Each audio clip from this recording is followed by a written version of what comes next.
It's time for Recipe of the Day.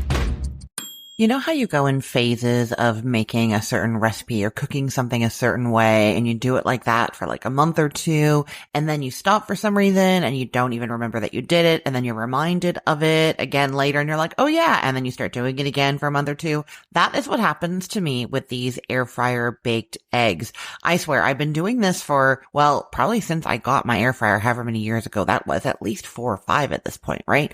And I did it for the first time then and was totally on a kick of doing it, and then stopped and then refound it. And whenever I rediscover it, I'm always like, oh my God, this is so brilliant. Why doesn't everybody do this? And that is the kick that I'm on right now. And so I'm sharing with you how to cook eggs in the air fryer. Now, these are cooked in individual ramekins. So for each egg, you have one ramekin that it's cooked in. And I do have a few caveats, I guess, to say with this recipe. My experience is that if I have 4 eggs in there, so 4 ramekins with 1 egg in each one, they don't all cook evenly. Like one will still have a runny yolk, one will have a medium yolk. And so that is not ideal when I do 4 in there. When I do 2 in there, I can get them to be pretty much the same. They cook really evenly. And in my air fryer, 7 minutes gets them both with the white solidly cooked and the yolk runny. And that is sometimes what I want to like dip toast in there. But honestly, what I do this for more often is to make like egg McMuffin-y kind of sandwiches, right? And so then I want the yolk a little bit firmer, and these are just the perfect hands-off, delicious way to get the eggs for those sandwiches. And yeah, so for that, I cook them a little bit longer than the 7 minutes. But I guess what I want to say, the caveat that I want to give you here is that I love this recipe. I think it's great, but my experience with different air fryers is that the timing is a little bit different from one air fryer to another. So this is one of those things that you might have a little trial and error on. You might have to make it a few times or monitor them a little bit. But once you get it, it is seriously like spray ramekins or oil ramekins and then crack your eggs in, stick it in the air fryer and walk away for whatever amount of time you have figured out is the right amount of time for your air fryer, and you come back and they're perfect.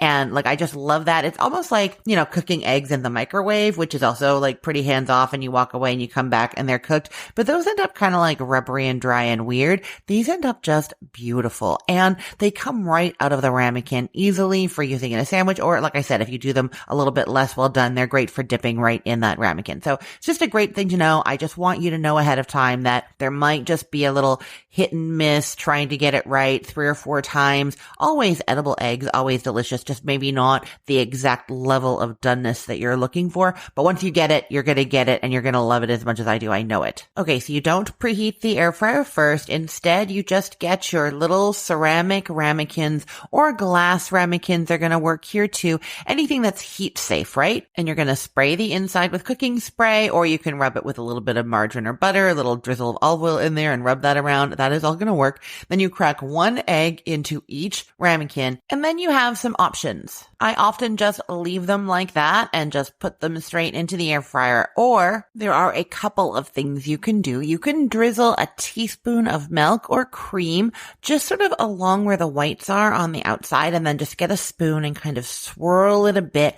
I find that the milk helps keep the egg whites like a nicer texture. They don't end up rubbery at all, even if you slightly overcook the eggs. But I often just skip it because I'm not going to overcook them, and I'm just like getting things in there quickly, you know? The other thing that you can do if you want to make these a little bit more special is you can sprinkle on a little bit of breadcrumbs or buttered breadcrumbs, a little bit of Parmesan cheese. You can do that right at the beginning, or you can do it halfway through. So you can do some extra little things to make them a little bit more special, or they just go straight into the air fryer and then they're cooking at 300 degrees Fahrenheit for 7 to 10 minutes. And that again is going to depend on your air fryer and how many are in there. And since I do notice that they cook unevenly if there are 4 in there, if I have 4 in there, I will open it partway through and move them around, and then they're at least done at close to the same time, whether I'm hoping for them to have runny yolks or if I'm doing them more set to do sandwiches. And then they are cooked. You just have to remember that the ramekins are very hot because they're in the heat of the air fryer and you do not want to touch them with your hands. So use a pair of tongs with one hand and have an oven mitt on the other hand, and then you can get them out, lift them out and onto your oven mitt hand and put them onto a plate from there. And if the plan is to eat them out of the ramekin, like you're dipping toast right into there and then eating them from there, just warn everybody that it might be hot.